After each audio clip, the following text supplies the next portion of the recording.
اعوذ باللہ السمیع العلیم من الشیطان اللعین الرجیم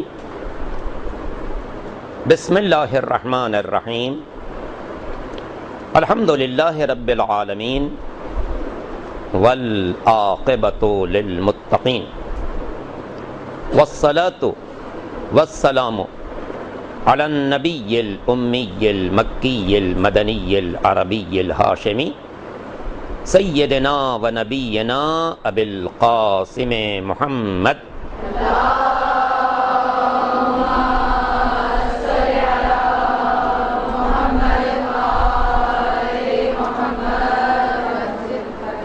وآلہ الطیبین الطاہرین المعصومین المظلومین الغر المیامین الذین اذهب اللہ عنہم الرجس وطہرہم تطہیرا.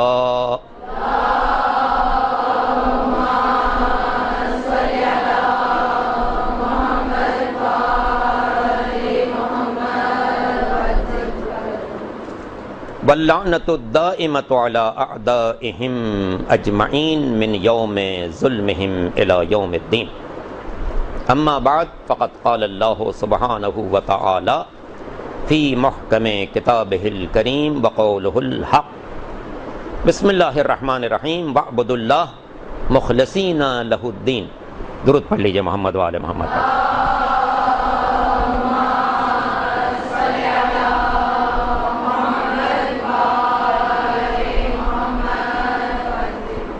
قرآن مجید میں مالک دو جہاں کا ارشاد ہے کہ وَاعْبُدُوا اللَّهَ مُخْلِصِينَ لَهُ الدِّينَ. اللہ کی عبادت کرو دین میں اس کے ساتھ اخلاص رکھتے ہوئے. دو باتیں ہیں، اللہ کی عبادت اور دین میں اخلاص. اخلاص کی قدر و قیمت کا اندازہ اس بات سے لگائیے کہ اگر عام کار خیر ہو اور اس میں اخلاص نہ ہو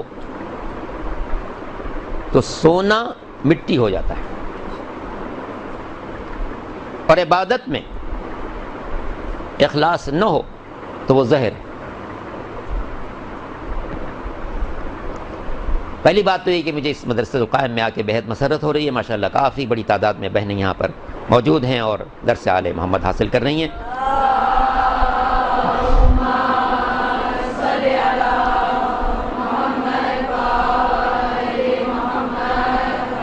فرج اللہ تعالیٰ آپ سب کی توفیقات میں اضافہ کرے، آپ سب کو اس علم اور دین کی راہ میں بہتر سے بہتر کامیابی عطا کرے، اور اس درسگاہ مدرسہ قائم کے تمام منتظمین، کارکنان، ہمدردان، معاونین کو مالک دو جہاں دین اور دنیا کی نعمتوں سے سرفراز فرمائے.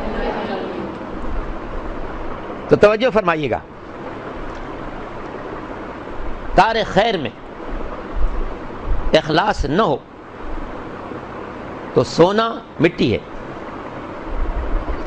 عبادت میں اگر اخلاص نہ ہو تو زہر ہے. فرض کیجئے ایک جگہ ایک مسجد تعمیر ہو رہی ہے، ایک بڑے صاحب جن کے پاس اچھے وسائل تھے، انہوں نے اس مسجد میں مثلا 20,000 کا ڈونیشن دینا چاہا. تو صدر سیکرٹری سب کو بلا لیا گیا، وہ ساتھ میں اپنے ساتھ ایک فوٹوگرافر کو بھی لے کے آئے. یہ چیک پیش کر رہے ہیں، وہ ادارے کے لوگ قبول کر رہے ہیں، فوٹو کھینچا جا رہا ہے. ظاہر ہے انہوں نے 20,000 کی رقم دی. ایک مزدور جو دن بھر کام کرتا ہے 300 روپے کماتا ہے، وہ شام کو آیا اور اس نے کہا کہ جناب یہ آج میں نے یہ کمایا ہے، میری طرف سے مسجد میں شامل کر دیا. لوگوں نے پوچھا بھئی کس نام سے رسید کاٹی جائے؟ کہنا کوئی نام نہیں، بندے خدا لکھ دیجیے. تو ظاہراً ان سیٹھ صاحب نے 20,000 دیا، اس مزدور نے 300 روپے دیے. لیکن یقین رکھیے یہ جو مزدور نے 300 روپے دیا، اس کا جو اجر و ثواب اللہ کے نزدیک ہے وہ غیر معمولی، اور وہ جو جن صاحب نے 20,000 دیا اور فوٹو کھنچ رہا ہے اور لوگ جمع کیے جا رہے ہیں، حتمی طور پر ان کو 1 درہم کا ثواب نہیں ملے گا، 1 پیسے کا ثواب نہیں ملے گا، اس لیے کہ اس مزدور نے جو کچھ دیا اللہ کے لیے دیا، نام بھی ظاہر کرنے پر تیار نہیں، اور ان صاحب نے جو دیا وہ صرف بندوں کے لیے دیا کہ ان کا نام چھپ جائے، ان کا فوٹو کھنچ جائے، لوگوں سے ان کے مراسم ہو جائے۔ یہ تو کار خیر میں، اس لیے میں نے کہا کہ سونا مٹی ہے، لیکن اگر یہی چیز عبادت میں ہو تو زہر ہے، زہر مہلک ہوتا ہے۔ مثالاً میں عرض کروں، اپنی ہی مثال دوں، کیونکہ ان لوگوں نے کہا بھی کہ میں اپنے بارے میں تھوڑی سی بات کروں آپ سے۔ فرض کیجئے ایک روز، جیسے کہ میری عادت بھی ہے کہ میں کہیں قرب و جوار میں مجلس پڑھوں تو کوشش کرتا ہوں کہ نماز یہاں کی مسجد میں پڑھ لوں۔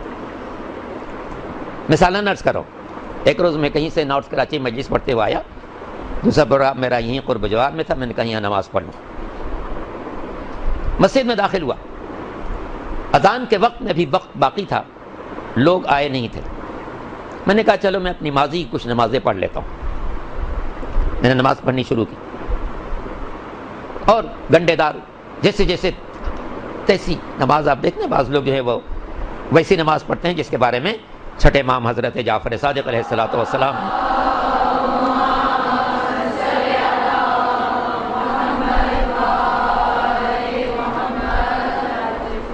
ارشاد فرمایا کہ نقر کا نقر الغراب۔ امام موجود ہے مسجد میں، ایک شخص آیا اور اس نے نماز پڑھنی شروع کی، ابھی تکبیر کہی تھی کہ بس بسم اللہ سرپٹ پڑھتے ہوئے رکوع میں پہنچا، ابھی رکوع میں پہنچا تھا کہ کھڑا ہوا اور سجدے میں پہنچا اور سجدے سے اٹھا اور دوسرا سجدہ۔ امام نے خود فرمایا نقر کا نقر الغراب، اس نے سجدہ نہیں کیا، زمین پر یوں چونچ ماری ہے جیسے کوا کسی چیز کے لیے چونچ مارتا۔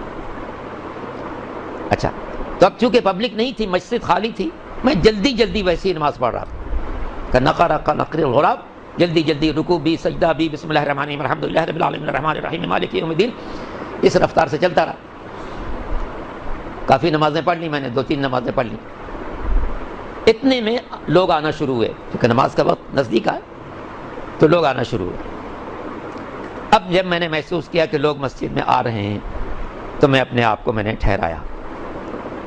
اب میں نے بہت ہی اچھی طرح قیام کیا اور قرات بھی بہت اچھی، بسم اللہ الرحمن الرحیم الحمد للہ رب العالمین، بہت اہتمام سے میں نے قرات کی، بہت اہتمام سے رکوع میں گیا، وہی جو کتابوں میں لکھا ہوا کہ بالکل اس شیپ میں ہونا چاہیے ویسا رکوع کیا، پھر سمع اللہ لمن حمدہ، اللہ اکبر، پھر سجدے میں گیا، بڑے اہتمام سے سجدہ کیا، بہت دیر تک سجدے میں ٹھہرا تاکہ لوگوں پر اثر ہو کہ صاحب مولانا صاحب مجلس بھی پڑھتے ہیں اور نماز بھی بہت اچھی پڑھتے ہیں۔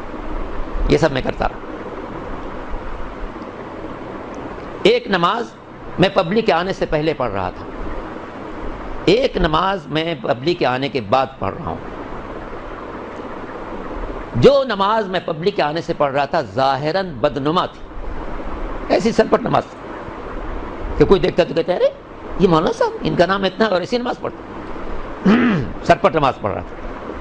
پبلک کے آنے کے بعد بہت خوش نماز پڑھی، کیا کہنا جناب، بڑی اچھی نماز پڑھی۔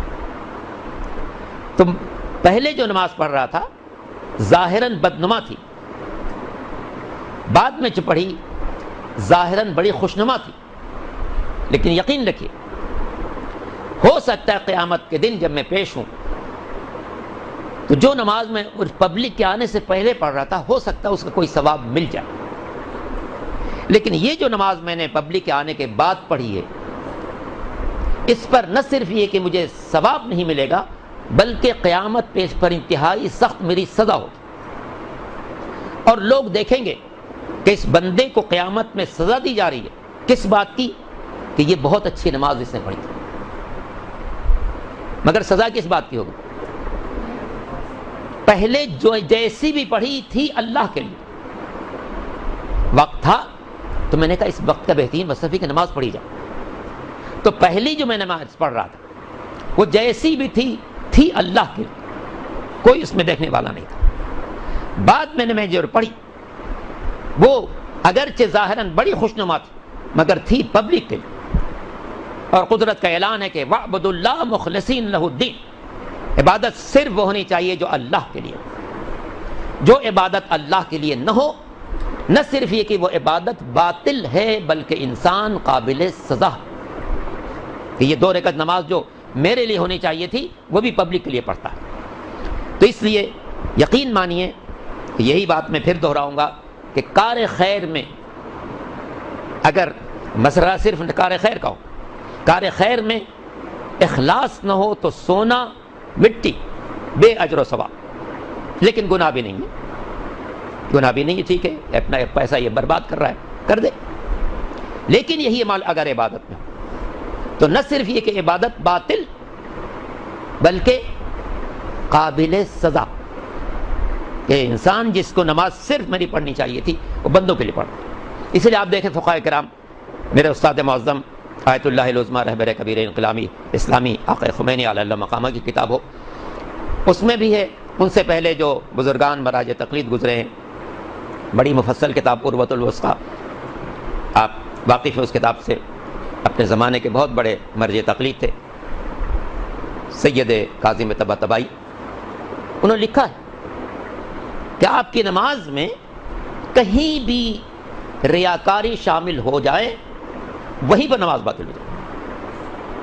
اگر میں نے قنوت بہت اچھا پڑھا لیکن نیت یہ تھی کہ پبلک متاثر ہو، ماشاءاللہ کیا قنوت پڑھائی، وہیں نماز باطل ہو۔ رکوع میں ٹھہرا اور اس انداز سے کہ جناب بالکل جو ایکوریٹ لکھا گیا ہے کہ میری کمر بالکل ویسی ہو کہ پانی کا قطرہ ڈال دیا تو گرے نہیں، اسی انداز سے میں ٹھہرا، نیت یہ ہے کہ پبلک دیکھے کہ جناب واہ واہ واہ مولانا صاحب کیا رکوع کیا ہے نا، وہی نماز باطل۔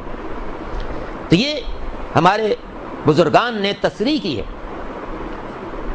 کہ اگر عبادت میں کہیں بھی ریاکاری شامل ہو جائے، میں وضو کر رہا ہوں، نیت یہ ہو کہ لوگ دیکھیں کہ صاحب کتنا اچھا وضو کرتے ہیں، میں نماز پڑھ رہا ہوں، لوگ کہیں کہ صاحب سبحان اللہ کیسے نماز پڑھ، میں مجلس پڑھ رہا ہوں، لوگ کہیں سبحان اللہ کیسے مجلس پڑھ۔ جس عمل میں بھی ریاکاری شامل ہو جائے، اگر صرف عمل خیر ہے تو عمل خیر باطل ہو جائے گا، بے اجر و ثواب ہو جائے گا۔ اگر عبادت ہے تو عبادت باطل بھی ہو جائے گی، انسان کو سزا بھی ملے گی اس ریاکاری میں۔ تو اس لیے قرآن مجید کی جو آیت ہے ہمیشہ اس کو انشاءاللہ پیش نظر رکھیے گا، اور امید ہے کہ آپ سب یہاں پر اخلاص کے ساتھ حاصل کر رہی ہیں تعلیم، اور اخلاص کے ساتھ ہی اس کو پہنچائیں گی، چونکہ ما کان للہ ینمو، جو چیز اللہ کی خاطر ہوگی وہی نمو پائے گی۔ اب چونکہ منتظمین نے اور جن حضرات نے آج کے لیے مجھے دعوت دی، انہوں نے یہ بھی بتایا کہ میں کچھ اپنی زندگی بھی آپ کو بیان کروں، تو درود پڑھ لیجیے محمد وآل محمد۔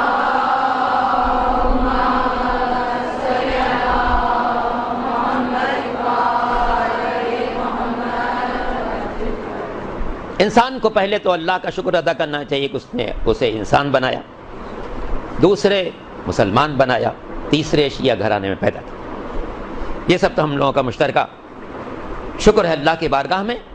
اس کے ساتھ اللہ کا احسان مجھ پر یہ بھی رہا کہ مجھے اس نے ایک ایسے خاندان میں پیدا کیا کہ جو نسلن در نسلن سب عالم دین تھے۔ میرے والد، میرے دادا، میرے پردادا، میرے والد کے 4 بھائی، چاروں عالم دین، میرے دادا عالم دین، میرے نانا عالم دین، میرے نانا کے والد عالم دین۔ ہم لوگ 3 بھائی تھے، ایک ہندوستان میں رہ گئے مولانا نصیر محمد باقر صاحب، وہ بھی عالم دین یہاں، میرے بڑے بھائی جو یہاں تھے مولانا آغا جعفر صاحب، ہم لوگ 3 بھائی تھے، اللہ نے تینوں کو اسی راہ سے پر رکھا۔ اور پھر مجھے اللہ نے ایک ہی بیٹا دیا ہے، وہ بھی علم دین حاصل کر رہا ہے، دعا فرمائے کہ وہ بھی مستقبل میں امام زمانہ کے خادموں میں شامل ہے۔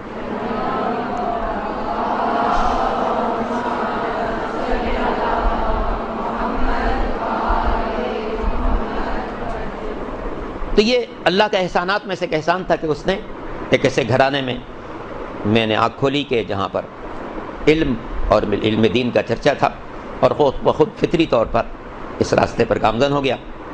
دنیاوی تعلیم بھی میں نے حاصل کی، میٹرک کیا، انٹر کیا، بی اے کیا، ایم اے کیا، لیکن یہ سب ضمنی تعلیم تھی۔ ساتھ میں دینی تعلیم کے ساتھ ساتھ میں اس کو حاصل کرتا رہا، اور اللہ کا احسان رہا کہ میں نے یہیں پر کراچی یونیورسٹی سے ایم اے کیا، تو اس میں بھی گولڈ میڈلسٹ تھا میں، اور پورے یونیورسٹی میں سب سے ہائیسٹ نمبر میرا تھا۔ دینی تعلیم میں بھی اللہ کا احسان رہا۔ سب سے پہلے میں نے بنیادی تعلیم اپنے والد مولانا سید علی حیدر صاحب اعلیٰ مقامہ سے حاصل کی، اور اس کے بعد میں سلطان المدارس لکھنؤ میں داخل ہوا، اور وہاں جو اللہ کے احسان سے میرے اساتذہ تھے وہ بہت ہی لائق فائق اور متقی پرہیزگار تھے، اور قدرت کا انعام کہ جو میں نے پہلی کلاس میں وہاں پر امتحان دیا تو مجھے 98% نمبر ملے، اور الحمدللہ اس کے بعد پھر سلسلہ چلتا رہا۔ لکھنؤ سے میں کراچی آیا، کراچی کے جامعہ امامیہ میں تحصیل علم میں مصروف تھا۔ اب بات لطیفے کے طور پر بھی کہہ سکتا ہوں اور قدرت کے انعام کے طور پر بھی کہ جس وقت میں جامعہ ناظمیہ میں جامعہ امامیہ میں جو ناظم آباد میں پڑھ رہا تھا، تو ایک وقت آیا کہ اس جامعہ کے پرنسپل اور میں دونوں پنجاب بورڈ کے امتحان مولوی فاضل میں شریک ہوئے۔ پنجاب کا بورڈ کا یہ مولوی فاضل کا امتحان بڑا اہم ہوتا ہے، اور اس کے ذریعے سے بہت سی ملازمتیں بھی لوگوں کو اسکولوں میں ملتی ہیں، کالجوں میں ملتی ہیں۔ تو مولوی فاضل کا امتحان دینے کے لیے میں بھی اور اس جامعہ امامیہ کے اس وقت جو پرنسپل تھے وہ بھی دونوں شریک ہوئے، دونوں امتحان میں بیٹھے۔ ڈی جے سائنس کالج جو بنس روڈ پر ہے وہاں سینٹر پڑا، اور دونوں نے امتحان دیا۔ قدرت کا انعام کہ جو ہمارے جامعہ امامیہ کے اس وقت کے پرنسپل تھے ان کی سیکنڈ کلاس آئی، اور میں جو طالب علم تھا مجھے اللہ نے انعام دیا کہ پورے بورڈ میں سب سے اعلیٰ نمبر میرا تھا۔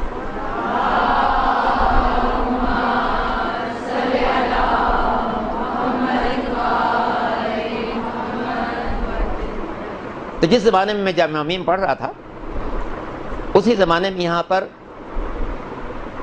رہبر قبیلہ انقلاب اسلامی آیت اللہ العظمیٰ آیت اللہ خمینی دامہ اعلی اللہ مقامہ کے نائب خاص آقا شریعت یہاں رہتے تھے۔ تو میں جامعہ امامیہ کی کلاسیں اٹینڈ کرنے کے ساتھ ساتھ ان کے گھر بھی جا کے پڑھتا تھا۔ تو اسی وقت سے انہوں نے میرے دل میں انقلاب کی محبت، آقا خمینی کی محبت ان راہوں پر ڈھالا، اور وہ بہت ہی حسین وقت تھا جو میں 3 سال میں نے ان کے خدمت میں حاضری دی۔ پھر میں وہیں سے دروازہ کھلا قم اور نجف جانے کا۔ تو اس زمانے میں چونکہ آقا خمینی کا قیام پہلے قم میں تھا، بعد میں نجف گئے ہیں، تو میں بھی اسی کشش میں قم گیا، لیکن میرے قم پہنچنے سے پہلے آقا خمینی ترکی منتقل ہو چکے تھے، اور وہاں سے نجف اشرف وہ جلا وطنی کا زمانہ ان کا تھا۔ اتفاق یہ ہے کہ آقا خمینی نے جو انقلاب کی مہم شروع کی ہے وہ مدرسے فیضیہ سے شروع کی، اسی لیے اس مدرسے کا نام مدرسے انقلاب بھی ہے۔ بالکل شہزادی معصوم قم کے حرم مقدس سے متصل ہے وہ مدرسہ، اس کا بہت بڑا صحن ہے۔ اسی میں آغا صاحب نے سب سے پہلے انقلاب کی آواز بلند کی، اور لاکھوں کا مجمع تھا جس میں انہوں نے تقریر کی، اور پھر شاہ نے ان کو گرفتار کیا۔ اتفاقاً جب میں قم پہنچا تو مجھے اسی مدرسے میں رہائش ملی، مدرسے میں داخلہ ہوا اور اسی میں رہائش ملی، کمرہ نمبر میرا 12 آج بھی لکھا ہوا وہاں۔ تو خیر وہاں پڑھتا رہا میں، وہاں کافی عرصہ میں نے تعلیم حاصل کی۔ اس زمانے میں وہاں پر رسائل کے بہت بڑے استاد تھے آقا اعتمادی، ان کے درس میں میں شریک ہوا رہا۔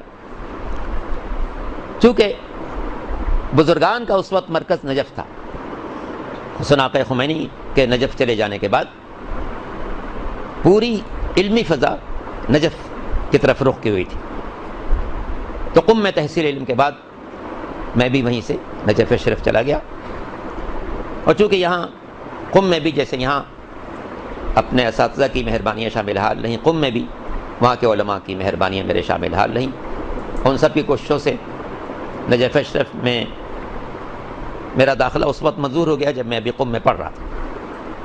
اس زمانے میں مرجع تقلید تھے آقا محسن حکیم اعلی اللہ مقام،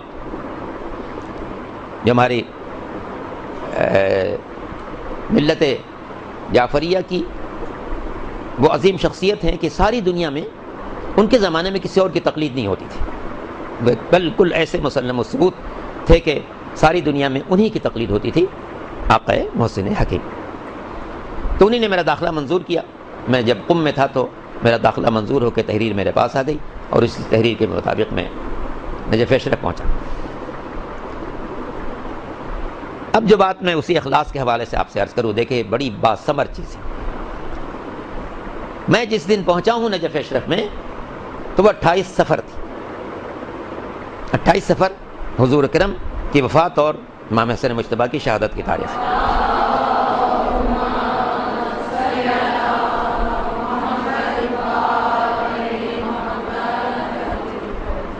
تو 28 صفر کو نجف میں مخصوصی ہوتی ہے۔ مخصوصی کا مطلب کیا ہے کہ امام کی خاص زیارتیں کچھ دنوں میں ہیں۔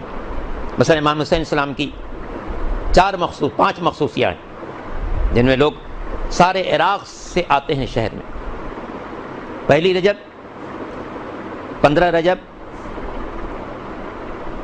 تیسری شعبان، 15ویں شعبان، عرفہ، 9ویں ذی الحجہ، اور سب سے بڑی زیارت ان کی جو ہے وہ زیارت اربعین، جس کی خاص ہدایات ہیں۔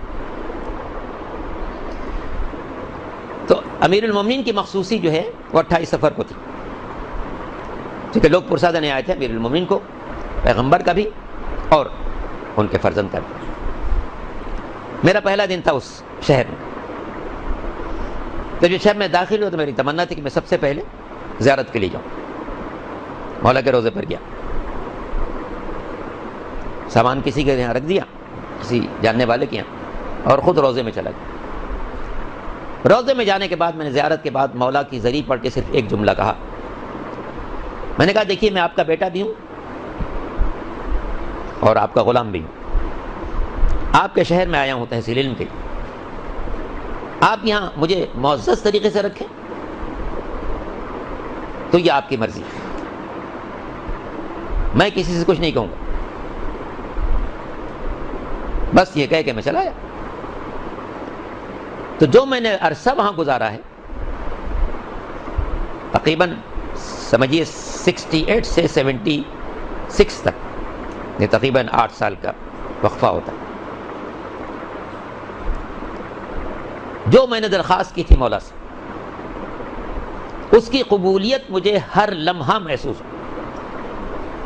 شہر میں اجنبی، پہلا دن ہے میرا نجف اشرف میں، کسی سے بھی شناسائی نہیں ہے، مگر چونکہ میں نے مولا سے یہ خطاب کیا تھا، گزارش کی تھی کہ اس شہر میں آپ کا بیٹا بھی غلام بھی ہو، مجھے معزز رکھنا آپ کے ذمہ۔ میں حرم سے نکلا تو ہندوستان کے ایک بہت ہی معزز عالم دین جو میرے والد سے باخبر تھے، ان کی خدمات سے باخبر تھے، حرم سے نکلا ہوں اور مجھے دروازے پہ مل گئے اور لپٹ گئے۔ کبھی انہوں نے مجھے دیکھا ہوگا، لپٹ گئے۔ کہنے کب آئے؟ میں نے کہا ابھی آیا ہوں۔ کہیں سامان رکھا ہے؟ زیارت کے لیے آیا۔ کہنے بس اب آپ میرے ساتھ چلیں۔ میں نے کہاں چلوں گا؟ کہنے آپ میرے گھر چلیں۔ میں نے کہا نہیں، میں نے اپنا سامان کہیں رکھا ہے۔ کہنے سامان کہیں نہیں جائے گا، آپ میرے گھر چلیں۔ خیر وہ گھر لے گئے، بہترین ضیافت کی، پرتکلف اہتمام کیا اور بہترین کھانا کھلایا۔ اب اس کے بعد غور کیجئے مولا نے کیسے کیسے لاج رکھی۔ یہ بات اس لیے عرض کر رہا ہوں کہ آپ جس کام میں بھی اللہ کو ضامن بنائے، رسول کو مخاطب کریں، ائمہ طاہرین سے کہیں، وہ یقیناً پورا ہو، یقیناً پورا ہو، بشرطے کہ آپ پورے اعتماد کے ساتھ کہ یہ لوگ کام کر سکتے ہیں، یہ کریں۔ تب یہ اس کا پہلا نمونہ یہ سامنے آیا۔ اب اس کے بعد ظاہر ہے کہ میں شہر میں آیا ہوں، اجنبی ہوں، ابھی کوئی مدرسہ نہیں ہے، کوئی جگہ نہیں ہے، ٹھہرنے کی جگہ نہیں ہے، داخلہ نہیں ہوا ہے سوائے اس پرچی کے جو آقا صاحب کی میرے پاس ہے۔ اس زمانے میں ہندوستان پاکستان کے جو طلباء نجف اشرف پہنچتے تھے، ان کے معاملات کے انچارج تھے مولانا سید صادق علی شاہ صاحب، بہت بزرگ عالم دین ہیں۔ میرا خیال ہے اس وقت ان کی عمر 90 سال سے زیادہ ہوگی، دبئی میں مقیم ہیں اپنی بیٹی کے پاس۔ اب ظاہر ہے کہ بیچارے بہت بیمار ہیں، لیٹے رہتے ہیں، لیکن وہاں ایک زمانے میں بڑی مرجع شخصیت تھی. تو نجف میں سارے ہندوستانی پاکستانی طالب علموں کے معاملات کے انچارج وہ تھے، وہی آغا صاحب کی خدمت میں لوگوں کو پیش کرتے تھے، اور اس کے بعد آغا صاحب کے فرمان کے مطابق ان کے سارے امور درست ہوتے تھے. درس بھی طے ہوتا تھا، جگہ بھی طے ہوتی تھی، باقی معاملات بھی جو قانونی ہیں وہ سب طے ہوتے تھے. تب وہ اگلا دن تھا، شاید یہ تیسرا دن ہوگا، مولانا صادق علی شہاب صاحب مجھے لے کر آقا محسن حکیم کے پاس گئے. ظاہر ہے کہ مرجع وقت بھی تھے، سارے احکام انہی کے چلتے تھے، مدرسے کے سلسلے میں انہی کا حکم چلتا تھا. جو قانونی کارروائیاں ہیں اقامے وغیرہ کی، اس میں بھی انہی کا حکم چلتا تھا. تو صادق علی شاہ صاحب مجھے لے کر گئے آقا محسن حکیم کے پاس. ظاہر ہے دس بوسی کے بعد میں بیٹھا، مزاج پرسی کی. اتفاق یہ ہے کہ آقا صاحب کے پاس ایک خط انگلش میں آیا ہوا تھا. اسی دن پہنچا تھا، یہ ایک دن پہلے پہنچا تھا. عام طور پر طالب علم جو تھے وہاں پر وہ انگلش پڑھے ہوئے نہیں ہوتے تھے. تو آقا محسن حکیم نے صادق علی شاہ صاحب سے کہا کہ یہ خط انگلش میں یہ پڑھ کے سنا دیں گے؟ تو انہوں نے کہا کہ ہاں یہ پڑھ کے سنا دیں. تو خط انہوں نے مجھے دیا. میں نے خط کا، انگلش میں خط تھا، اس کا ترجمہ بجائے اردو میں کرنے کے کہ صادق علی شاہ صاحب اردو میں سنیں اور پھر وہ انگلش میں عربی میں ٹرانسفر کریں، میں نے ڈائریکٹ اس کا ترجمہ عربی میں کر کے آقا صاحب کو سنا دیا.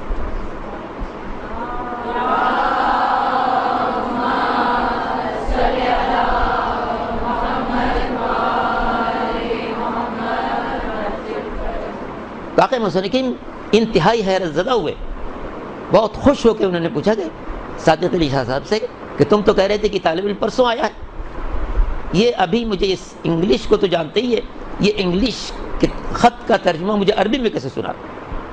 تو انہوں نے بتایا کہ نہیں، یہ بہت عالم کا بیٹا ہے، عالم کا پوتا ہے. تو اس عمل سے مجھے اندازہ ہوا کہ مولا نے میں ہر قدم پر اس جملے کی لاج رکھی. اور انہوں نے آغا صاحب کی بارگاہ میں مجھے سرخرو کیا کہ انہوں نے پہلے دن سے محسوس کیا کہ یہ طالب علم جو ہے وہ انگریزی سے بھی باخبر ہے اور اس انگریزی کا عربی میں ٹرانسفر بھی کر سکتا ہے. تو الحمدللہ اس اللہ کے احسان کی بنا پر اور مولا سے جو گزارش کی تھی اس کی بنا پر یہ جو عرصہ میں نے وہاں پر گزارا، 68 سے لے کے اور 76 کے درمیان کا عرصہ میں نے وہاں گزارا، بہترین اساتذہ ملے. آقا محسن حکیم تو ظاہر ہے کہ مرجع وقت ہے. دروس میں جو کتابیں میں قم سے پڑھ چکا تھا، اس کے بعد کی کتابیں میں نے نجف میں پڑھی، کچھ آقا خمینی کے شاگردوں سے پڑھی، کچھ آقا خوئی کے شاگردوں سے پڑھی. مقاصد ایک بڑی کتاب ہے ہماری فقہ کی، وہ میں نے آقا خمینی کے شاگرد آقا راسی سے پڑھی. اور اس کے بعد کفایہ میں نے آقا خوئی کے ایک شاگرد آقا شیخ صدرہ سے پڑھی. اس طرح فلسفی کتابیں مختلف لوگوں سے پڑھتا رہا. اس کے بعد پھر درس خارج کے جو میرے تھے وہ 3 اہم ترین استاد تھے. درس خارج کے لیے میں آپ سے عرض کر دوں کہ درس خارج در حقیقت انسان کے اندر اجتہادی صلاحیت کو بیدار کرنے والا درس ہے کہ جب انسان اس لائن کی ہر کتاب پڑھ لے گا اور اس میں تحقیق کی صلاحیت پیدا ہو جائے گی، تب وہ درس خارج میں شریک ہونے کے قابل ہوگا.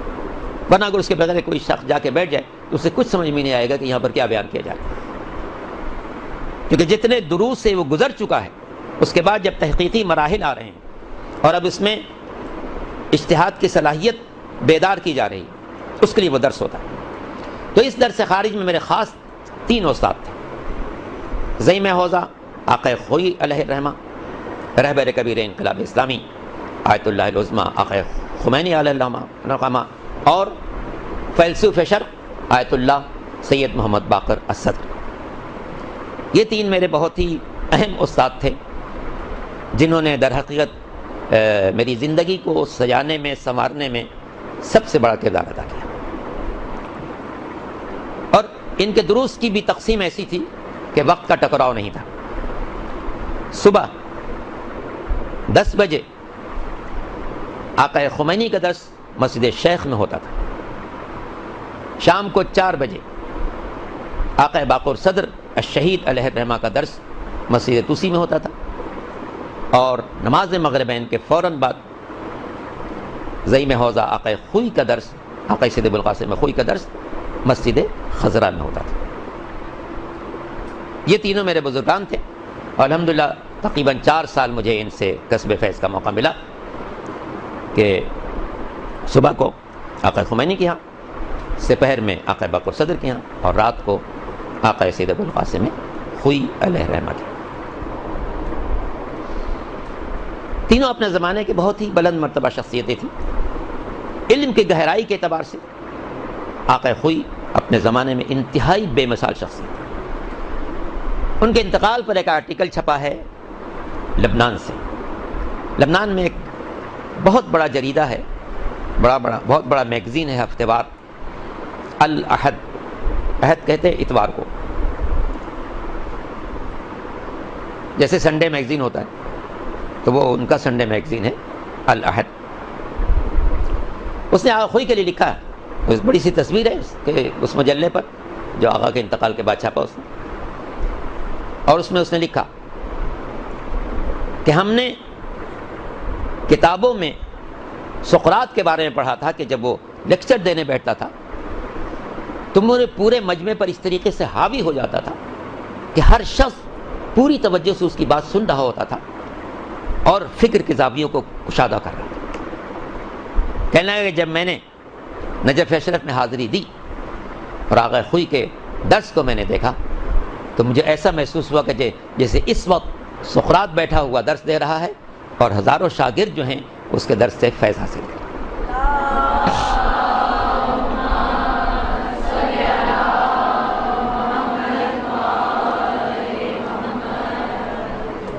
اسی طرح سے آقا خمینی علی اللہ مقامہ ایک انتہائی بلند شخصیت تھے علمی اعتبار سے. انقلاب تو سارا ان کا جانا پہچانا ہے آپ کا. علمی اعتبار سے بھی انتہائی بلند شخصیت، غیر معمولی. اندازہ اس بات سے کیجئے، نجف اشرف میں ایک بہت ہی ممتاز عالم دین تھے آقا شیخ راستی. مقاصد کا بہترین درس دیتے تھے. مقاصد ہمارے فقہ کی سب سے بڑی کتاب ہے، اس کا بہترین درس آقا راستی دیتے تھے.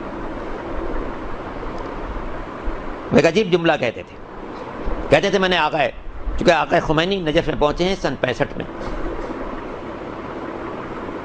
وہ فرماتے ہیں آقا راستی زندہ ہیں تو اللہ ان کو سلامت رکھے، دنیا سے چلے گئے ہیں تو اللہ ان کے درجات بلند کرے. آقا راستی فرماتے تھے کہ آقا خمینی کی آمد سے پہلے میں سارے بزرگان کے درس میں حاضر ہو چکا تھا، سب سے کسب فیض کر چکا تھا، اور میں سمجھتا تھا کہ اب جتنے درس کی ضرورت تھی وہ میں نے سب حاصل کر لی. لیکن جب آقا خمینی اس شہر میں تشریف لائے اور میں نے ان کے درس میں جانا شروع کیا تو مجھے احساس ہوا کہ میں تو ابھی کچھ بھی نہیں جانتا. یہ عظمت کا اندازہ ہوں کہ ان کی آمد سے پہلے میں سارے بزرگان کے درس میں جاتا تھا تو میں سمجھتا تھا کہ اب میں فارغ ہو چکا ہوں، جتنا کچھ مجھے حاصل کرنا تھا میں نے حاصل کر لیا. لیکن جب آقا خمینی کے درس میں شریک ہوا تو مجھے محسوس ہوا کہ ابھی تو میں نے درس کو شروع کیا ہے، ابھی تو میں کچھ نہیں جانتا. یہ گہرائی تھی ان کے علم کی، انتہائی گہرائی ان کے علم میں، اور جو خدمات ہیں وہ تو سب آپ کے سامنے. اسی طرح آقا باقر صدر اعلی اللہ مقامہ، ان کی نگاہ بہت وسیع تھی عالم اسلام پر. اتفاق یہ ہے کہ یہ جن کی کتاب آپ نے پڑھی ہوگی، ڈاکٹر سماوی تیجانی، جن کی کتاب عربی میں انہوں نے لکھی تھی ثم اهتدیت، میں ہدایت کے راستے پر گامزن ہو گیا. اس کے مختلف ترجمے مختلف ناموں سے شائع ہوئے ہیں. کہیں پر شائع ہوا ہے میں ہدایت پا گیا، کہیں پر تجلی کے نام سے، کہیں کسی اور نام سے، مختلف لوگوں نے ترجمے کیے. اس کے علاوہ بھی ان کی بڑی کتابیں مقبول ہیں کہ وہ پہلے ادھر تھے بعد میں ادھر آئے، انہیں اپنی روزات بھی لکھی میں کیسے آیا. اتفاق ہے کہ جس وقت وہ آئے ہیں نجف اشرف اور وہاں کے بزرگان سے ملے ہیں، جس کا انہوں نے تذکرہ بھی کتاب میں کیا، تو جب آقا باقر صدر کے پاس ملنے کے لیے آئے تو میں اتفاقاً اس وقت ان کے گھر بیٹھا ہوا تھا۔ جب وہ پہنچے، اگرچہ آقا باقر صدر تیونس نہیں گئے تھے، کبھی تیونس نہیں گئے، مگر ان کی وسیع نظر اتنی تھی اور وہ ساری دنیا سے یوں رابطہ رکھتے تھے کہ جب سمامی تیجانی صاحب ان کے پاس پہنچے ہیں، جو تیونس کے رہنے والے تھے، تیجان شہر ہے تیونس کا، جب ان کے پاس پہنچے ہیں تو آقا باقر صدر نے ان کے سامنے تیونس کے حالات یوں بیان کرنا شروع کیے جیسے وہ خود آقا باقر صدر تیونس میں زندگی گزار چکے، اور اس کے علاوہ اس کے قرب و جوار کے ممالک کے بارے میں، وہاں کے شیعوں کے بارے میں، وہاں کے مومنین کے بارے میں، وہاں جذبہ دین رکھنے والوں کے بارے میں، وہاں خدمت خلق کرنے والوں کے بارے میں جو معلومات انہوں نے پیش کی ہیں، اس سے سماوی تیجانی صاحب حیرت زدہ تھے کہ یہ شخص یہاں بیٹھا رہتا ہے اور وہاں کے حالات کو مجھ سے زیادہ جانتا ہے۔ اور حقیقت یہ ہے کہ آقا باقر صدر کی نگاہ بہت عظیم نگاہ تھی اور بہت وسیع نگاہ تھی۔ دو باتیں ان کی پہنچا دوں۔ ایک جملہ انہوں نے جو آقا خمینی علیہ اللہ مقامہ کے سلسلے میں فرمایا ہے، وہ کہا کرتے تھے، عربی کا جملہ ہے، ذوبوا فی الخمینی کما ہوا ذابا فی الاسلام۔ ذابا زال الف بے، کسی چیز کا پگھل کر کسی چیز میں سما جانا۔ جیسے فرض کیجئے لوہے کو پگھلا کے اور ایک سلاخ کے اندر ڈال دیا جائے تو وہ جا کے جیسا اس کا شیپ ہوگا ویسی شکل اختیار کر لے گا۔ جیسے سونار کرتے ہیں کہ چاندی کو پگھلایا، اس کو ڈھال دیا کسی شکل میں۔ باقر صدر فرماتے تھے کہ دیکھو اپنی ذات کو خمینی کی ذات میں ضم کر دو جس طرح سے خمینی نے اپنی ذات کو اسلام میں ضم کر دیا۔ یہ ایک ان کا جملہ بڑا قیمتی ہوتا تھا اور اپنے تمام شاگردوں سے ہمیشہ اس کو کہتے رہتے تھے۔ دوسرا جو جملہ ان کا ہوتا تھا اور وہ ہر ایک کے لیے باعث نصیحت ہوتا تھا، کہتے تھے کہ دیکھو تمہارے ایمان میں اتنی وسعت ہونی چاہیے کہ ساری دنیا کے مومن کو اپنی برادری سمجھو۔ فرماتے تھے اگر تمہارے شہر کا مومن ہے اور اس کے لیے تم پریشان ہو اور دوسرے شہر کا مومن ہے اور اس کے لیے تمہیں پریشان نہیں ہو تو سمجھو ابھی تمہارے ایمان میں کمزوری ہے، چونکہ رشتہ سب سے ایک ہے۔ کہتے تھے نجف کا مومن ہو، کربلا کا مومن ہو، عراق کے کسی شہر کا مومن ہو، بصرے کا مومن ہو، عراق سے باہر کا مومن ہو، ایران کا مومن ہو، افریقہ کا مومن ہو، ہندوستان کا مومن ہو، پاکستان کا مومن ہو، سب سے جب تمہارا رشتہ ایمان کا ہے تو جہاں جہاں یہ رشتہ ایمان کے حساب سے سب کی طاقت ایک جیسی ہونی چاہیے، سب کا درد تمہیں ایک جیسا محسوس کرنا چاہیے۔ فرماتے تھے یہ انصاف کی بات نہیں ہے کہ نجف کا مومن پریشان ہو تو تمہارا دل پریشان ہو جائے اور افریقہ کے کسی دیہات کا مومن پریشان ہے تو پریشان نہ ہو۔ کہتے ہیں نہیں، ایمان کا تقاضا یہ ہے کہ مومن صاحب ایمان مرد یا عورت جس علاقے میں بھی رہتا ہو تم اس کے دکھ درد کو اپنا دکھ درد محسوس کرو، جیسا کہ سرکار ختمی مرتبہ احمد مجتبیٰ محمد مصطفیٰ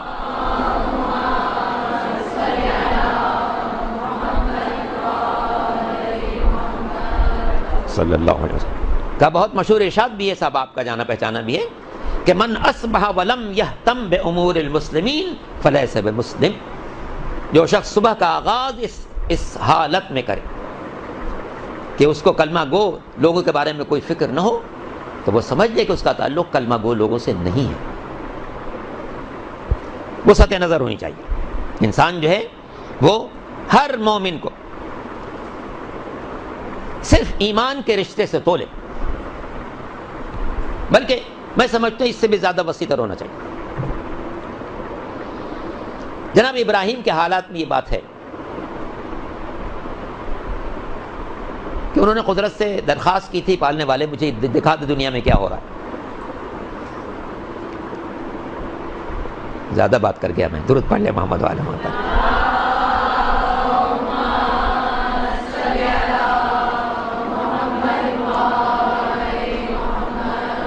جناب ابراہیم نے درخواست کی، پالنے والے مجھے دکھا دے دنیا میں کیا ہو رہا ہے۔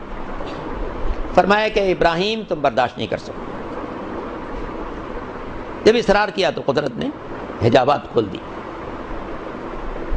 حجابات کھول دیے تو دنیا میں جہاں جہاں مجرمین جرائم میں مصروف تھے وہ سب نظر آنے.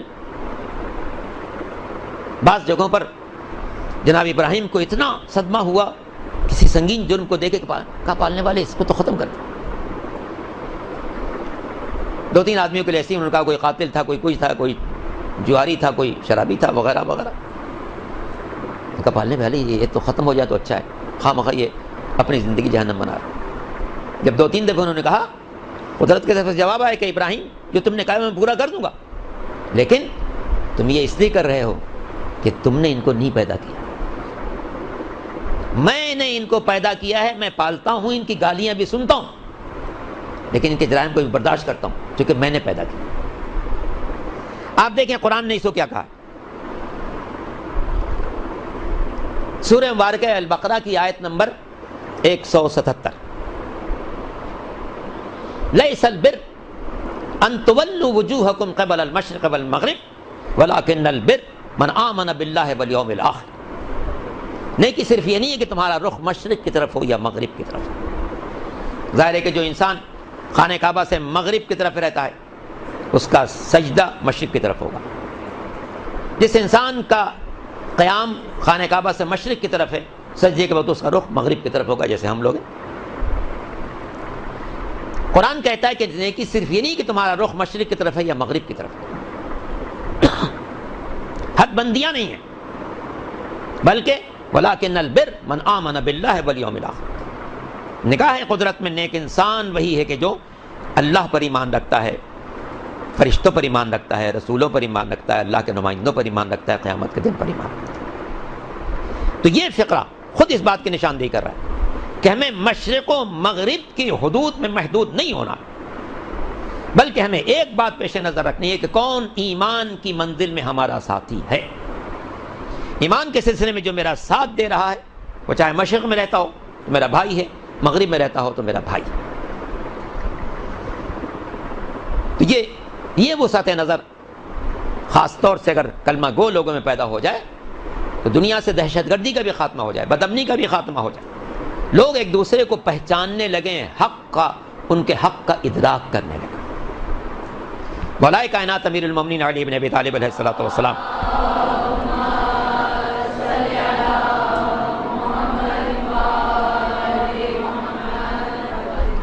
جل فرج ہوں نے اپنے گورنر مالک اشتر کو جو دستور لکھ کے دیا ہے وہ سب سے جامع دستور ہے. الحمدللہ اس کا بہت سی دنیا کے زبانوں میں ترجمہ بھی ہوا ہے, اور ایک جامع دستور ہے مملکت کو صحیح اسلامی خطوط پر سنبھالنے کی. آپ سب اس سے باخبر ہیں. اس میں جو جملہ لکھا ہے مولا نے شروع میں, بالکل اے مالک میں جن لوگوں کے درمیان تمہیں بھیج رہا ہوں, اما اخ لک فی الدین اور نذیر لک فی الخلق, وہ یا تو مذہب کے اعتبار سے تمہارے بھائی ہوں گے یا انسانیت کے اعتبار سے تمہارے ساتھی ہوں گے. اے مالک نہ بھائی کا حق پامال کرنا نہ ساتھی کا حق پامال کرنا. جو لوگ مذہب کے اعتبار سے تمہارے بھائی ان کے حقوق کا خیال کرنا بھائی سمجھ, جو انسانیت میں تمہارے ساتھی ہیں ان کے حقوق کا خیال رکھنا انسانیت میں ساتھی ہونے کے اعتبار سے.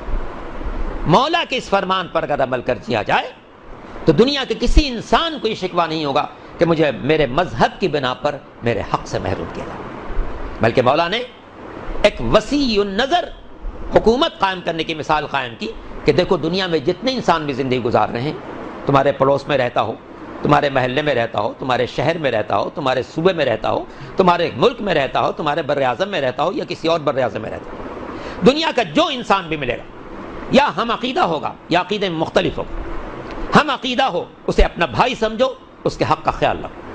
عقیدے مختلف ہے, انسانیت میں ساتھی سمجھو, اس کے حق کا خیال رکھو. تو حقیقتاً دین ہمارے اندر وہ سطح نظر پیدا کرنا چاہتا ہے. تو میں بات چونکہ اب پھر وہی آ جاتی ہے کہ ان لوگوں نے چاہا کہ میں اپنی زندگی کے بارے میں بھی مزید آپ کو کچھ بتا دوں. درود پڑھ لیجیے محمد و آل محمد.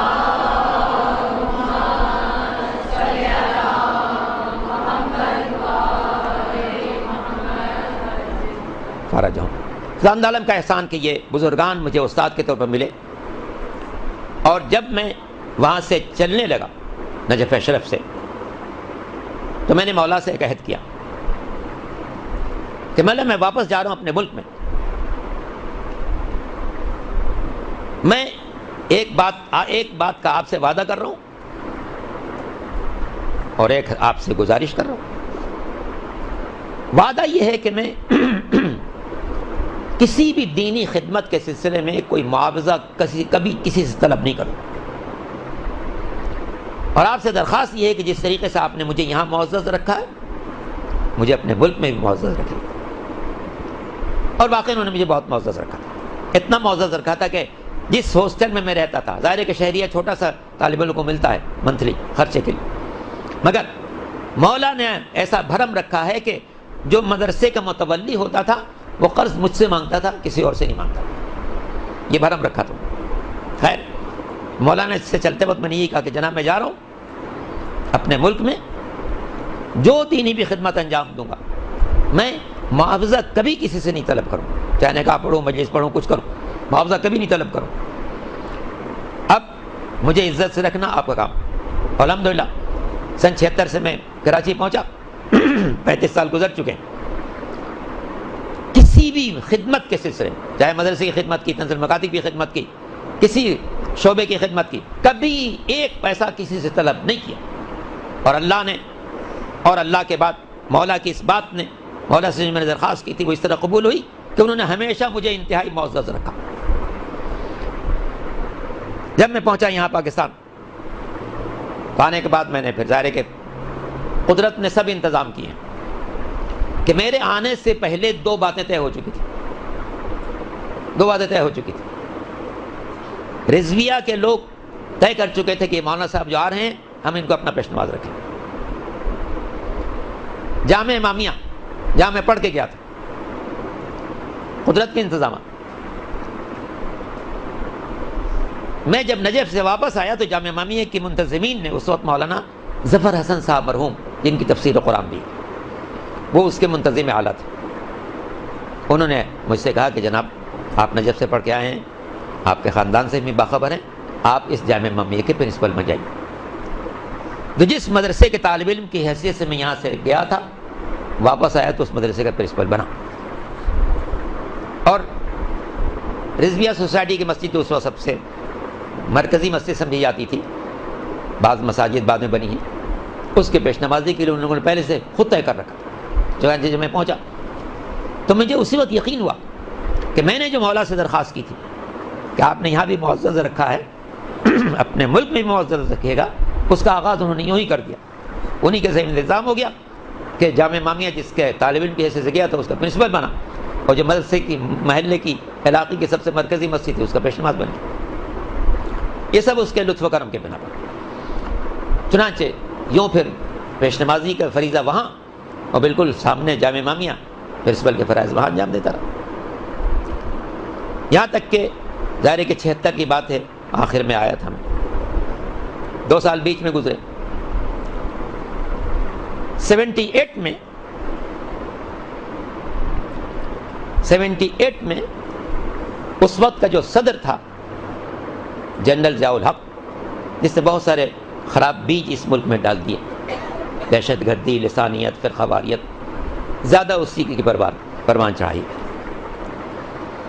78 میں اس نے ربیع الاول میں اعلان کیا کہ ہم اس ملک میں اسلامی نظام قائم کریں۔ ٹھیک ہے، بہت اچھی بات۔ اگلے روز پریس کانفرنس ہوئی۔ پریس کانفرنس میں لوگوں نے اسے سوال کیا کہ جناب آپ اسلامی قوانین نافذ کریں گے تو یہاں تو اہل سنت کے علاوہ فقہ جعفری کے بھی لوگ ہیں، ان کے لیے آپ کیا سوچتے ہیں؟ اس نے کہا کہ یہ 2% لوگ ہیں، ہم ان کا خیال نہیں کریں۔ اس زمانے میں اسلامی نظریاتی کونسل میں ہمارے رکن تھے علامہ مفتی جعفر حسین صاحب علی اللہ مقام۔ لوگوں نے جا کے ان سے درخواست کی کہ جناب صریحاً ایک تو یہ ہمیں 2% بیان کیا گیا، جبکہ ہم یہاں پر 20 سے 25% کے درمیان۔ دوسری بات، ہمیں نظر انداز کیا گیا کہ فقہی معاملات میں ان کا ہم کوئی خیال نہیں رکھیں۔ جبکہ پاکستان کے سلسلے میں اگر قائد اعظم کی بصیرت نہ ہوتی، راجہ صاحب کی دولت نہ ہوتی، یہ مملکت قائم نہیں ہو سکتی. قائد اعظم بھی شیعہ اور راجہ صاحب محمود آباد بھی شیعہ، اور ابھی قائد اعظم کی برسی کی مجلس میں نے پڑھی بھی ہے خراسان، اور ہر سال انشاءاللہ پڑھوں گا جب تک زندہ ہوں. تو مفتی صاحب کے خدمت میں لوگوں نے پیش کیا کہ جناب یہ کیا ہو رہا ہے. تو اگلے روز مفتی صاحب نے ایک پریس کانفرنس کی، اور انہوں نے اسی پریس کانفرنس میں پہلے اعلان کیا کہ میں نظریاتی کونسل کا اس سے استعفیٰ دیتا ہوں، کیونکہ نظریاتی کونسل قائم ہوئی ہے اسلامی معاملات کو چیک کرنے کے لیے، دیکھنے کے لیے، اور جب ہمیں اسلامی معاملات یہ لوگ دخیل نہیں سمجھتے ہیں تو میں اس سے استعفیٰ دیتا ہوں. استعفیٰ دینے کے بعد انہوں نے قوم سے اپیل کی کہ جناب ہم لوگ کہیں جمع ہوں گے، لاہ عمل طے کریں. چنانچہ بھکر میں کنونشن ہوا. بھکر میں کنونشن ہوا 1979 میں، اور اس میں ہر شہر کے علماء، خطبہ، شعراء، قومی زندگی سے تعلق رکھنے والے، وکلاء، ہر قسم کے قومی لوگ جمع ہوئے، کئی لاکھ کا مجمع تھا. اور مفتی صاحب کو انہوں نے قائد منتخب کیا. پھر قائد نے سال بھر محنت کی، اور 1980 میں اسلام آباد کا کنونشن ہوا، اور اس میں میں بھی شریک تھا. چونکہ مفتی صاحب نے جب قیادت سنبھالی تو انہوں نے 4 صوبوں میں 4 صوبائی صدر منتخب کیے تھے. پنجاب کے لیے انہوں نے مولانا صفدر حسین نجفی کو منتخب کیا تھا، بلوچستان میں کوئی صاحب تھے ان کو منتخب کیا تھا، سرحد میں کسی کو منتخب کیا تھا، صوبہ سندھ میں انہوں نے تحریک جعفریہ کا صدر مجھے منتخب کیا تھا. خیر پھر تمام میں مراحل میں ان کے ساتھ رہا، یہاں تک کہ جولائی 80 میں اسلام آباد کنونشن ہوا. اس میں ہم لوگ سب شریک تھے، اور مفتی صاحب کے مذاکرات ہوئے صدر مملکت جنرل ضیاء الحق سے، اور اس میں یہ طے ہوا کہ مملکت میں جو قانون بھی نافذ ہوگا وہ ملت جعفریہ پر اسی وقت نافذ ہوگا جب ان کی فقہ کے مطابق ہوگا. تو الحمدللہ یہ بات طے ہو گئی. یہ جو دورانیہ تھا جس میں مفتی صاحب کے ساتھ مجھے پورے ملک کا جائزہ لینے کا موقع ملا. پورے ملک میں انہوں نے مجھے اپنے سفر میں ساتھ رکھا، بہت محبت کرتے تھے. پورے ملک کا جب سفر کیا تو میں نے اندازہ لگایا کہ لوگ اپنے مذہب کے بارے میں جان دینے کو تیار ہیں مگر مذہب سے واقف نہیں. اور یہ المیہ ہے کہ جس مذہب کے لیے لوگ جان دینے کو تیار ہوں اس سے واقف بھی نہیں. بعض لوگ ایسے ہیں جن سے آپ کلمہ پوچھیں تو کلمہ صحیح نہیں سنائیں، ائمہ طاہرین کے نام پوچھیں پورے نام نہیں ترتیب سے بتا سکیں، ان کے والدین کو پوچھیں تو غیر معمولی قسم کے جواب دینا شروع کر دیں. تو اس قسم کی باتیں تھیں. ضرور درست ہے محمد وعلی محمد پر.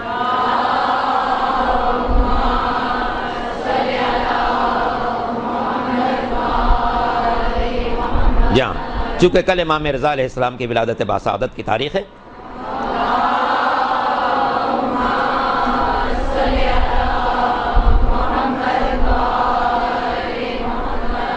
تو چند باتوں کی طرف اشارہ کیا گیا. انشاءاللہ میں وہ امام کے بارے میں بھی کچھ آپ سے عرض کروں گا، یہ بات مکمل ہو جائے. تو جناب یہ بہت ہم لوگ کو حیرت ہوئی کہ جس مذہب کے لیے جان دینے کو تیار ہیں اس مذہب کی تعلیمات سے بے خبر. چنانچہ اسی تاثر کی بنا پر 1981 میں ادارہ تنظیم المکاتب قائم کیا میں نے، جو الحمدللہ 30 سال سے اس فرض کو انجام دے رہا ہے کہ نسل نو کو اس کے دین سے باخبر کر دیا. الحمدللہ خدا عالم کے احسان سے اس وقت 1150 مقامات پر دنیا سینٹر ہیں، اور اس میں 45,000 بچے پڑھ رہے ہیں، تاکہ یہ بچے اپنے دین سے باخبر ہو کر جوان. تنظیم المکاتب جو کام کر رہا ہے وہ چھوٹے چھوٹے بچوں پر کہ ان کو دین سکھائے، تاکہ یہ بچے جب جوان ہوں تو دین سے باخبر ہو چکے ہوں. جب انسان دین سے باخبر ہوگا تو اسی پابندی کرے گا. چونکہ ابھی آپ جب اس درسگاہ میں آئیں گی تو پہلی بات آپ کو نظر آئے گی کہ جنت کا راستہ علم کے ذریعے سے طے ہوتا ہے. تو ظاہر ہے کہ سرکار ختمی مرتبہ احمد مجتبیٰ محمد مصطفیٰ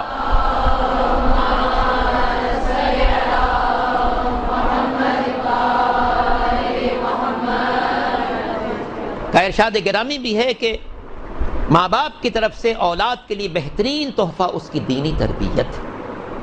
اور یہ الحمدللہ اس ادارے کے جو منتظمین ہیں یہ بہت بڑی خدمت انجام دے رہے ہیں کہ انہوں نے ایک ایسا عمدہ پلیٹ فارم مہیا کیا ہے جہاں پر آپ لوگ سکون کے ساتھ بہترین تعلیم حاصل کریں اور مستقبل میں امام کی تعلیمات کو ان کے چاہنے والوں تک پہنچانے کا ذریعہ بنیں۔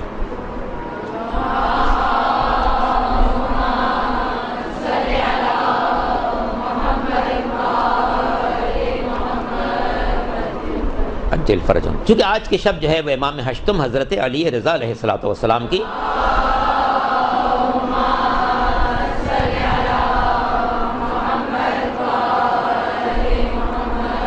ولادت باسعادت کی شب ہے، جس کی سب سے پہلے میں آپ تمام حضرات کو مبارکباد پیش کرتا ہوں، اپنی ساری بہنوں کو، بچیوں کو، کہ اللہ تعالیٰ اس یوم مسعود کو، اس ولادت باسعادت کو آپ سب کے لیے باعث برکت قرار دے اور آپ سب کو انشاءاللہ مشہد مقدس کی زیارت نصیب فرمائے۔ مشہد مقدس کی زیارت ایک عظیم تحفہ ہے، اس کے بارے میں عرض کروں گا، مگر پہلے ایک دو باتیں اور آپ تک پہنچا دوں امام کے بارے میں۔ امام ہشتم کی جب آپ زیارت پڑھتی ہیں، اور یہ زیارت لوگوں کو یاد بھی ہے، کتابوں میں لکھی بھی ہے، آغاز ہوتا ہے السلام علیک یا غریب الغرباء، اس کے بعد کچھ اور فقرے ہیں، اس کے بعد آپ پڑھتی ہیں السلام علیک یا سلطان العرب والعجم، دونوں جملے ایک ہی زیارت کے اندر ہیں۔ غریب الغرباء بھی کہتے ہیں، سلطان العرب والعجم بھی کہتے ہیں۔ امام کی ولادت باسعادت جو ہے 11 ذی القعدہ سن 148 ہجری، 11 ذی القعدہ سن 148 ہجری، چھٹے امام کی شہادت سے 17 یا 27 دن کے بعد، کیونکہ چھٹے امام کی شہادت کی 2 تاریخیں کتابوں میں ملتی ہیں، 15 شوال اور 25 شوال، تو 15 شوال کے اعتبار سے تقریباً 26 دن بنتے ہیں، اور 25 شوال کی روایت کے اعتبار سے تقریباً 16 دن بنتے ہیں، تو 16 یا 26 دن کا وقفہ ہے 8ویں امام کی شہادت اور وہ چھٹے امام کی شہادت اور 8ویں امام کی ولادت کے درمیان۔ منتہی الاعمال جو شیخ عباس قمی کی ترتیب زیادہ بہت اچھی کتاب ہے، چادہ معصومین کے حالات زندگی انہوں نے بڑے اہتمام سے لکھے ہیں، شیخ عباس قمی جن کی مفاتی ہے انہی کی کتاب ہے منتہی الاعمال، جس میں چادہ معصومین کے حالات بہت ہی اہتمام کے ساتھ انہوں نے لکھے۔ اس کتاب میں بہت تفصیلی حالات ہیں امام کے، اس میں ایک فقرہ انہوں نے لکھا ہے کہ امام ہشتم کے لیے چھٹے امام تمنا کرتے تھے کاش میں اس بچے کی آمد کے موقع پر دنیا میں موجود ہو جا جسے اللہ نے عالم آل محمد قرار دیا۔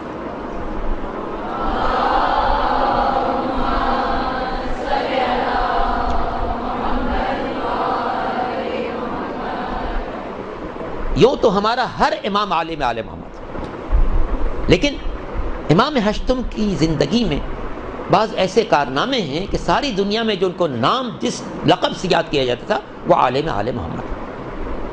انشاءاللہ آپ لوگ مطالعہ کیجئے گا ان کتابوں کا جس میں امام کے ان مناظروں کا تذکرہ، کچھ مناظرے آپ کے عیسائیوں سے ہیں، کچھ مناظرے یہودیوں سے ہیں، کچھ مناظرے پارسیوں سے ہیں، کچھ مناظرے مجوسیوں سے ہیں، کچھ مناظرے دہریوں سے ہیں۔ دہریوں کے سے جو مناظرے ہیں ان کا خاص طور سے مطالعہ کیجیے، اس لیے ہو سکتا ہے کہ آپ کا واسطہ عیسائیوں سے نہ پڑے، یہودیوں سے نہ پڑے، پارسیوں سے نہ پڑے، مجوسیوں سے نہ پڑے، لیکن آپ کا واسطہ دہریوں سے پڑے۔ ہر بہت سے گھروں میں دہری موجود، دہریت کی فکر رکھنے والے موجود، ورنہ زمانہ ان کو دہریت کی طرف لے جاتا۔ تو اس لیے میں چاہوں گا کہ آپ لوگ جب امام ہشتم کے حالات پڑھیں تو ان مناظروں پر کو بھی پیش نظر رکھیے گا جو امام نے دہریوں سے کی، جو کسی دین کو نہیں مانتے۔ تو ایک ایسے وسیع ان کے مناظرے ہیں، اور آپ کو وہ فارسی میں مل جائیں گے، اور ممکن ہے کہ ان کا اردو ترجمہ بھی ہو چکا ہے، عیون و اخبار رضا، عیون و اخبار رضا امام رضا علیہ السلام کے ارشادات کا مجموعہ ہے۔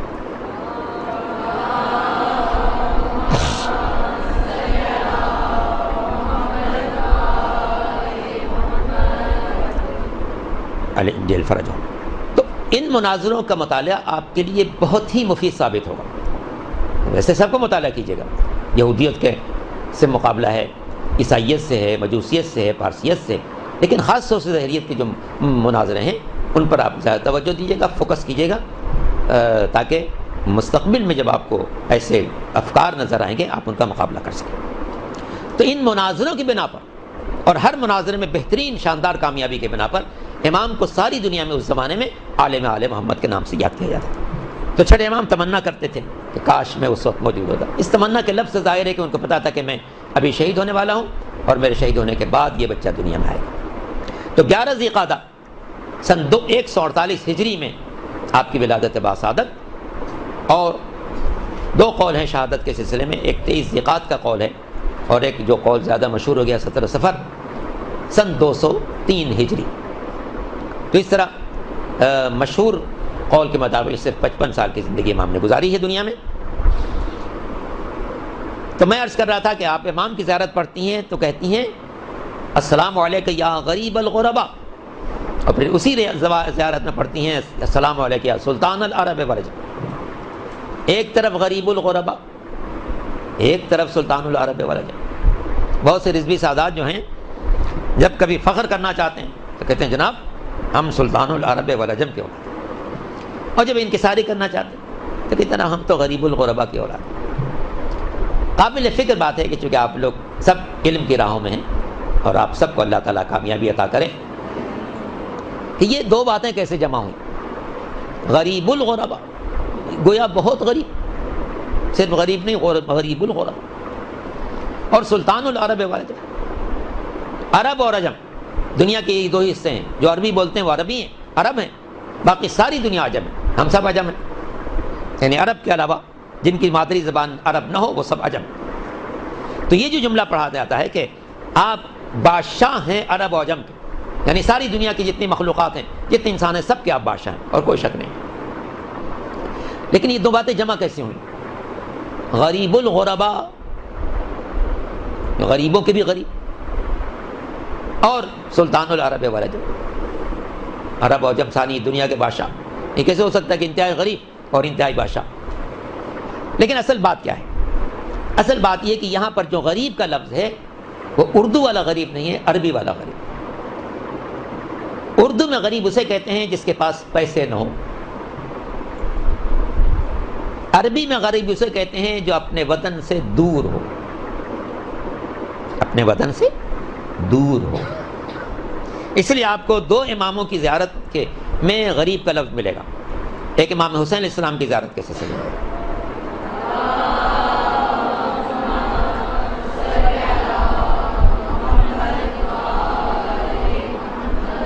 اور ایک امام ہشتم کے سلسلے میں ملے گا. چونکہ امام حسین بھی مدینے سے دور اپنے وطن سے باہر کربلا میں شہید ہوئے، اور امام ہشتم بھی اپنے وطن سے دور بلکہ بہت دور. چونکہ کربلا جتنی دور ہے مدینہ سے اس کی بنسبت مشہد بہت زیادہ دور. تو چونکہ یہ دونوں حضرات اپنے وطن سے دور شہید ہوئے، اس مناسبت سے امام کو غریب الغرباء کہا گیا، یعنی بہت وہ شہید جو بہت دور جا کے شہید ہوئے.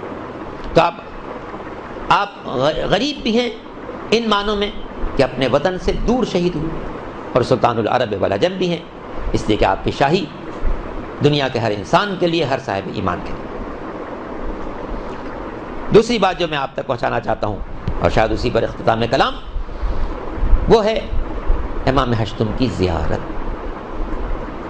یوں تو چار معصومین میں سے ہر ایک کی زیارت کا اہم ثواب ہے. مفاتی میں بھی آپ دیکھیں گے سب کی زیارتیں ہیں. شروع کے حصے میں سب کے لیے درود ہیں مختلف ایام کے لحاظ سے. جمعے کو کس کس کو درود پڑھنا ہے، ہفتے کو کس کے نام کا درود پڑھنا ہے، اتوار کو کس کے نام کا درود پڑھنا ہے، یہ سب ایک ترتیب آپ کو مل جائے گی، مفاتی میں شروع مل جائے گی. زیارت ہر امام کی، مگر 3 زیارتیں ہم لوگ خاص طور پر نماز کے بعد ہی پڑھتے ہیں. امام حسین کی زیارت، امام رضا کی زیارت، اور امام زمانہ عجل اللہ تعالیٰ فرجہ.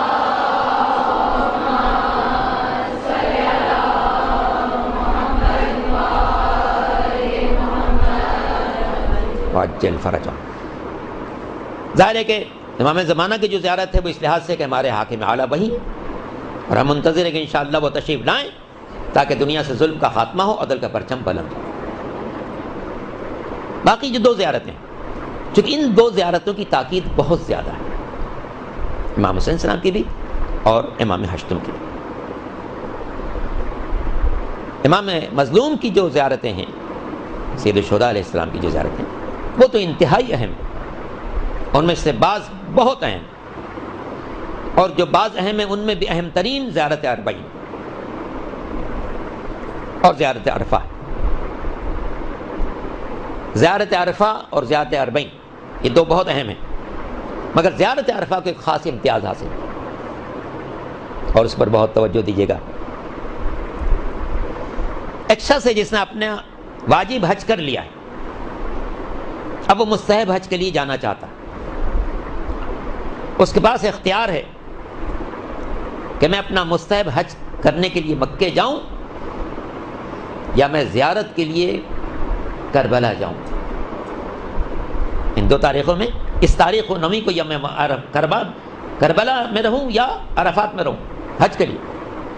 تو بکثرت روایتیں اس بات کی ہیں کہ اگر ایسے صورتحال ہو تو یہ جو یہ شخص کربلا میں حاضری دے گا اس کو 70 حج کا ثواب۔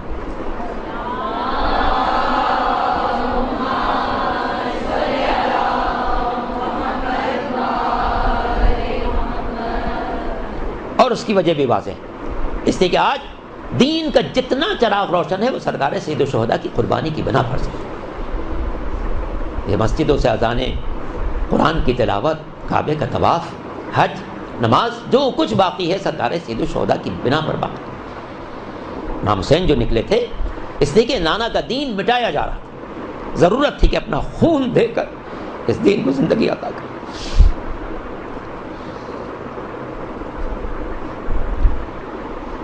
زندگی عطا کرے، تو اس لیے امام کی زیارت تو انتہائی اہم ہے۔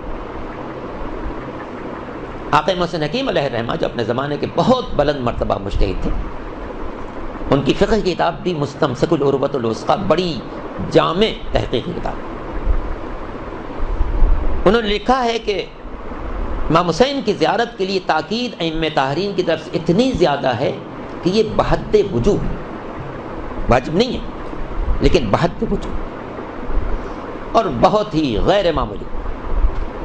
دنیا کے جن مقامات پر انسان کی دعا کے قبول ہونے کی ضمانت لی گئی ہے ان میں امام مظلوم کے روضے کے اندر ان کے گنبد کے نیچے کھڑے ہو کے دعا۔ اور میں نے پچھلے دنوں میں ایک کتاب میں پڑھ رہا تھا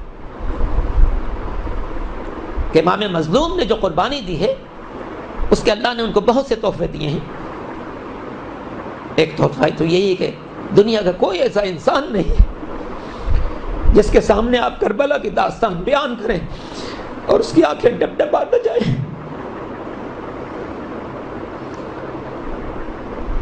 ہندوؤں نے مرثیے کہے ہیں، ہندوؤں کے گھروں وہ مجلسیں ہوتی ہیں، پارسیوں کے یہاں مجلسیں ہوتی ہیں، دنیا کے مختلف مذاہب کے لوگ حسین کا غم مناتے ہیں۔ ممکن نہیں ہے کہ کوئی شخص اکبر جمع کی شہادت سنے اور گریہ نہ کرے، کوئی شخص علی اصغر معصوم کی شہادت سنے اور گریہ نہ کرے۔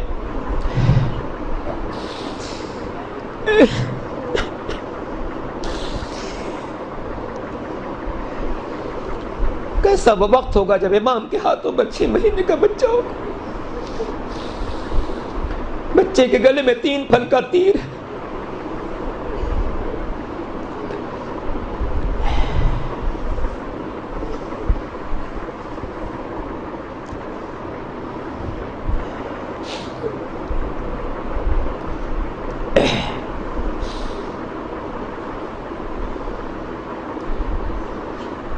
تو 14 معصومین میں سے سب سے اہم زیارت تو سرکار سید الشہداء کی، اور ہونی بھی چاہیے، ہونی بھی چاہیے۔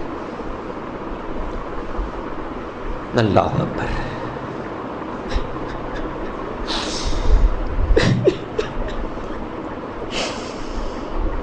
فاطمہ کا لال کربلا کی صدر،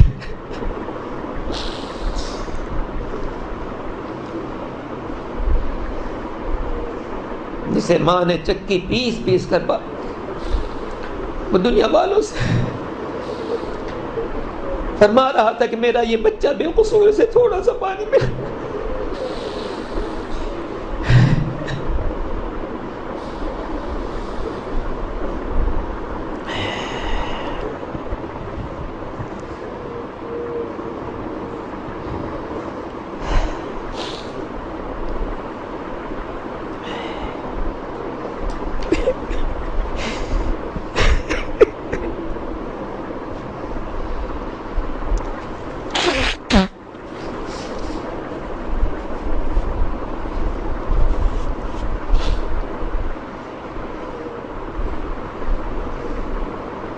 تو حق ہے کہ امام کی زیارت سب سے اہم ہو. تو سید الشہداء کی زیارت کے بعد جو سب سے اہم زیارت ہے وہ امام ہشتم کی زیارت ہے. کیا زیارت ہے, اور ہم اہل پاکستان کے لیے تو یہ ایک نادر زیارت ہے جو بہت مختصر رقم میں ہو سکتی ہے.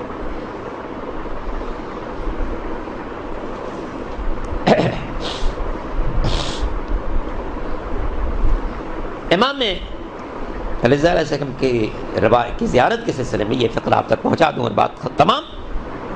امام نے فرمایا کہ جو شخص معرفت کے ساتھ میری زیارت کو آئے, میں 3 جگہوں پر اس کا ضامن. آپ سنتی ہیں, پڑھتی ہیں کہ امام کے نام کے ساتھ لکھا جاتا ہے امام سامن ضامن. امام سامن ضامن. ضامن کے معنی 8واں, ضامن کے معنی ضمانت لینے والا. تو یہ ہم قافیہ تو ہیں دونوں لفظ سامن ضامن, لیکن یہ جو ہم کہتے ہیں کہ امام سامن ضامن, یہ صرف قافیے کے طور پر نہیں کہتے, بلکہ امام ہشتم نے ایک ضمانت لی. امام نے فرمایا کہ جو شخص معرفت کے ساتھ میری زیارت کو آئے, میں 3 جگہوں پر اس کی ضمانت لیتا ہوں. موت سے پہلے راحت نصیب ہوگی, موت کے بعد مغفرت نصیب ہوگی, روز قیامت میری شفاعت نصیب. اور آپ دیکھیں, چونکہ امام ہشتم نے ائمہ طاہرین میں صرف امام ہشتم نے یہ ضمانت لی ہے کہ جو شخص میری ضمانت کو آئے گا, میری زیارت کو آئے گا, میں 3 جگہوں پر اس کا ضامن. ایک, موت سے پہلے راحت نصیب ہوگی, موت کے بعد مغفرت نصیب ہوگی, قیامت میں شفاعت نصیب ہوگی. چونکہ امام نے ضمانت دی تھی, اللہ نے ایک عجیب انتظام کیا کہ دنیا میں صرف 2 حرم ہیں جو کسی وقت بند نہیں ہوتے. ایک اللہ کا گھر خانہ کعبہ, سال کے 12 مہینوں میں, مہینے کے 30 دنوں میں, دن اور رات کے 24 گھنٹے میں کسی وقت یہ حرم بند نہیں ہوتا. اس کے علاوہ ہر حرم بند ہو جاتا ہے. مدینے کا حرم بند ہو جائے گا, کربلا کا حرم بند ہو جائے گا, کربلا میں دونوں حرم بند ہو جائیں گے, نجف میں مولا کا حرم بند ہو جائے گا, کاظمین کا حرم بند ہو جائے گا, سامرہ کا حرم بند ہو جائے گا, شہزادی ثانیہ زہرا کا حرم بند ہو جائے گا, معصوم قم کا حرم بند ہو جائے گا رات کے کچھ حصے میں. لیکن یہ 2 حرم کبھی بند نہیں ہوتے. مکے میں خانہ خدا اللہ کا حرم, اور مشہد میں امام ہشتم کا حرم, یہ کبھی بند نہیں ہوتا. شاید اس کا راز یہ, ایک تو اللہ کا حرم کبھی نہیں بند ہوتا تاکہ کوئی گنہگار اپنے گناہوں کی مغفرت کے لیے جس وقت حاضری دینا چاہے حاضری دے سکے. ایسا نہ ہو کہ وہ رات کو اپنے گھر سے نکلے اور وہ پہنچ نہ سکے اور مغفرت کے لیے اللہ سے درخواست نہ کر سکے. چونکہ غلاف کعبہ کو ہاتھ میں تھام کر مغفرت کی جو دعا ہے وہ کبھی رد نہیں ہو سکتی. اور دوسرے, امام ہشتم کا حرم کبھی بند نہیں ہوتا. کہیں ایسا نہ ہو کہ میرا کوئی زائر رات کے کسی حصے میں یہاں پہنچے, کسی مشکل میں گرفتار ہو, کسی پریشانی میں ہو, اس کے لیے سفر مشکل ہو, اس کے لیے اپنے گھر سے آنا مشکل ہو. کہیں ایسا نہ ہو کہ میرا کوئی زائر کسی ایسے وقت میں آئے جب میرا حرم بند ہو اور وہ زیارت سے محروم واپس چلا جائے. تو چونکہ امام نے ضمانت لی ہے کہ جو شخص معرفت کے ساتھ میری زیارت کو آئے گا, میں 3 موقع پر اس کی ضمانت لیتا ہوں، قبر سے پہلے رحمت نصیب ہوگی، قبر میں مغفرت نصیب ہوگی، محشر میں شفاعت نصیب ہوگی۔ اس سے اللہ نے انتظام کیا کہ امام ہشتم کا حرم ہر وقت کھلا رہے، تاکہ جو شخص دن کے حصے میں زیارت کے لیے آنا چاہے اس کے لیے بھی حرم کھلا ہوا ہو، جو رات کے حصے میں آنا چاہے اس کے لیے بھی حرم کھلا ہوا ہو، جو صبح کے حصے میں آنا چاہے اس کے لیے بھی حرم کھلا ہو، جو شام کے حصے میں آنا چاہے اس کے لیے بھی حرم کھلا ہوا ہو، تاکہ کہیں ایسا نہ ہو کہ کوئی زائر آئے اور زیارت سے محروم چلا جائے۔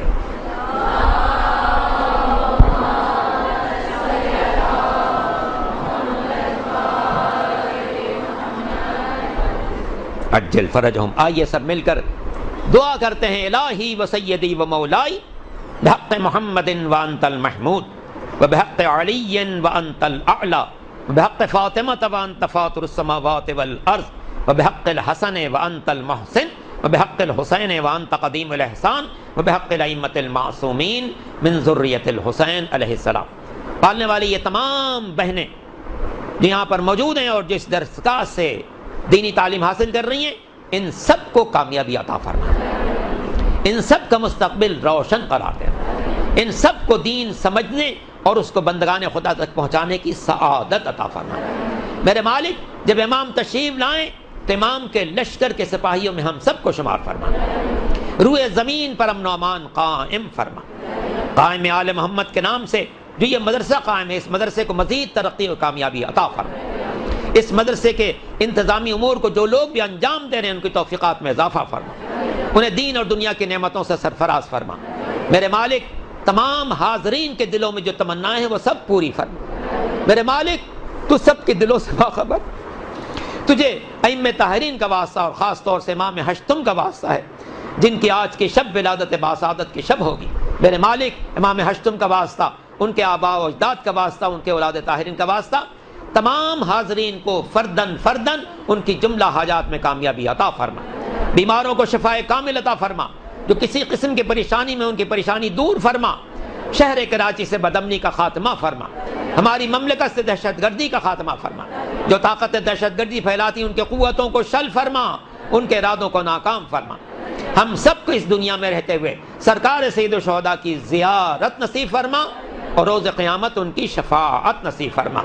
ربنا تقبل منا انک انت السمیع العلیم، ان اللہ وملائکتہ یصلون علی النبی یا ایھا الذین آمنوا صلوا علیہ وسلموا تسلیما۔